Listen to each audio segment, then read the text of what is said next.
Welcome back, it's Leah. As we are about to embark onto a new year, I know there's a lot of you out there hoping to use this as a chance to achieve some resolutions and set goals and change your lifestyle. I have been vegetarian for the past 6 to 7 years of my life. That was a big change considering my personal cultural background and lack of cooking skills. So I know a few things about radically changing your lifestyle using this particular experience to illustrate that to you. And there's 3 main points that I want you to take away from this video before you embark on your New Year's resolutions. Number 1, be honest with yourself about what's actually important to you in life. Do things that matter, not just what you are told to do or what you believe you should do according to society. If you're not honest with yourself about the kind of person that you are and what actually means something to you, then this journey that you're going to embark on is going to end up feeling pointless, and when it gets too hard, you're just going to drop off, which will lead to a lack of self-confidence because you're going to believe to yourself, I'm a flake,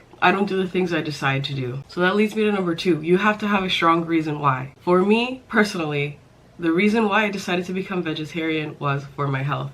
I realized after finally moving out after college and living on my own, I don't know how to cook very well. There was a point in time where I was eating more fast food than vegetables, and I thought to myself, I haven't eaten a single piece of broccoli or anything green in 6 months, maybe a full year. I am going to die young. Not to be dramatic, but I was like, I'm gonna die quite young if this continues on for the rest of my life. If this is what I am like when I'm finally on my own. I tried more mild approaches, like why don't I just buy the vegetables and not let myself buy more food until I use up everything that's there.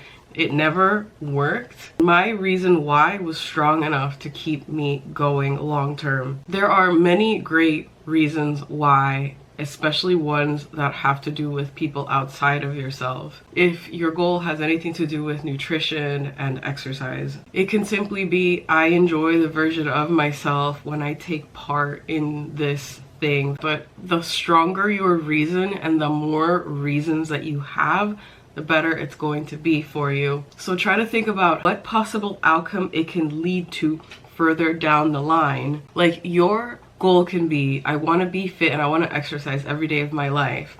But your reason can look like, because I will look better, because I will feel better, because it will give me more energy, and I will use that extra energy to play with my kids, and at the same time I'll have more energy that when I get home from work or when I'm on my days off, I now have the physical stamina to undertake my side business. And eventually it's going to look like I'm going to have like my home repair handyman business that I have been barely paying attention to is going to take off if I actually put in the time for it. I can quit my job and just do that full time, and that will give me more of an opportunity to provide for my family long term and build some generational wealth. If you keep the end goal in mind of like, my kids are gonna have a college fund now because I did this, because I had the energy for it, and all it takes is 30 minutes of exercise every day, you continually go for that mental image. It's going to push you so much further than just thinking, well, it would be nice to have 6 packs once in my life. And my third and most important point is you have to set short-term goals. Never say forever when you are starting something new. For example, for me, there is no way that I'm going to be successful if I tell myself that from this day forward, I'm going to be vegetarian forever. You don't know what's happening in the future. You can't account for that. And what that creates is like, instead of seeing the next step in front of you, you see like a huge mountain, and that is so overwhelming, and you don't know what your life is going to look like later on. So when you set up this huge goal, like for example being vegetarian or having a healthy diet, or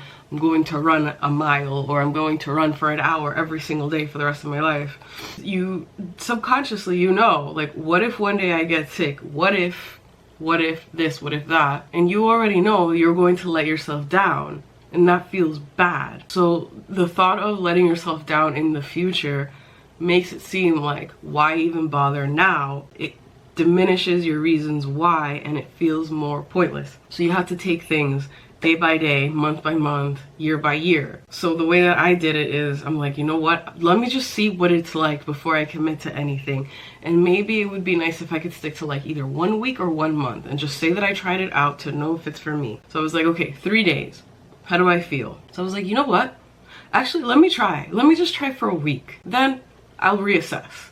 I hit a week. And I'm like, let me see if I could do it for a whole month. If this is like realistic on a slightly more long-term scale. And then I'll see how I feel in a month, and maybe a little bit longer. Hit a month, and then I was like, maybe I could go for 2 months or 3 months, like we'll see.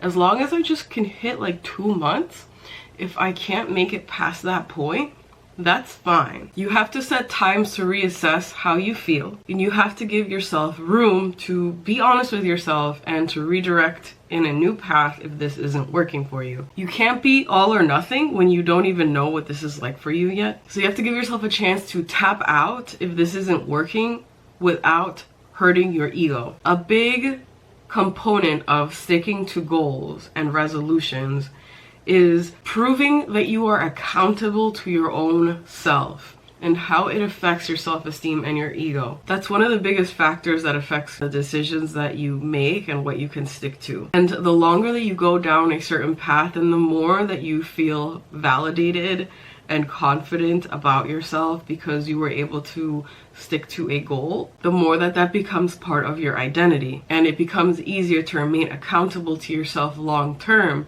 But in the short term, and when you're starting something out, a lot of things are still up in the air. Don't commit all in and put all your eggs into one basket before you know if that basket is right for you.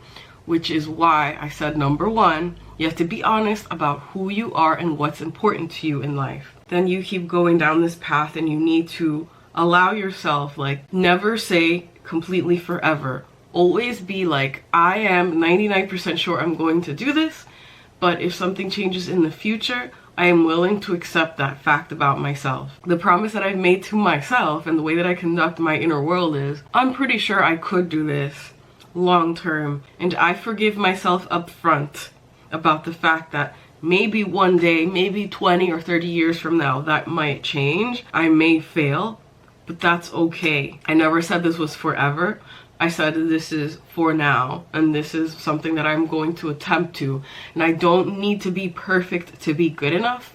I just need to make this attempt. And I think that's more congruent to the way that we live our lives. Like when you get into, let's say, a relationship, even if you get married to someone and you say, I'm going to be with this person for the rest of my life, there are still exceptions. Like, what if that person passes away and you're still young when that happens? That would be a quite unfortunate situation.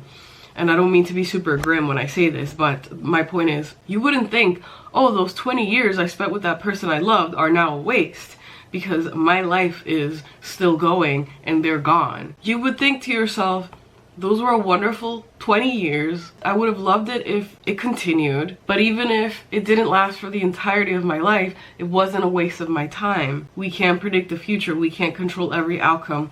It doesn't say anything negative about me and my vows, the fact that it didn't exactly last forever like I wanted it to. And that's the same thing for most experiences in life. The only thing that is ever a constant forever is literally ourselves and our relationship with ourselves and our self-concept. And we know that we change as people over time, so you need to be forgiving and understanding of the fact that you may change. You need to allow yourself the permission to, on the one hand, do the things you say you're going to do, and on the other hand, be forgiving and be kind to your real self. No encouragement, no amount of anything else that anybody will ever say to you will be enough if you think like, I don't follow through with what I say and I'm a terrible person. You need to be honest with yourself and you need to form a better relationship in your inner world. The kinder and more understanding that you are, the more likely that you are to stick to your long-term goals.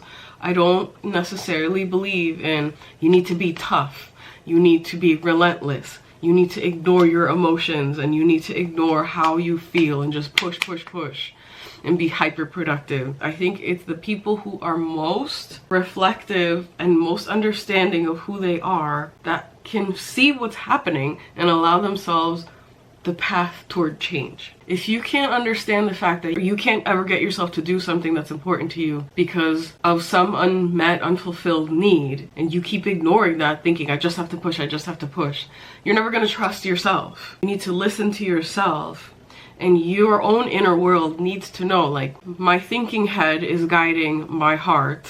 I know that's cheesy.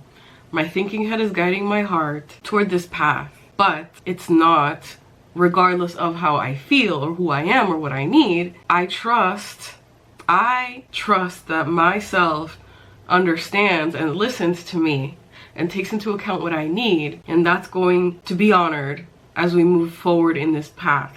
It's not regardless of myself. It's not regardless of my needs, of my real priorities. It's with all of that in mind. And because I know it's with all of that in mind, then I can trust my head that this is for my better good. So I will allow my energy to flow toward this thing, and I will let myself go down that path. When you're not listening to your inner world, what's important, you are just creating resistance, and you will never be able to fully commit to anything. I hope that helped you guys. Thank you so much for listening. See you in the next one. Bye.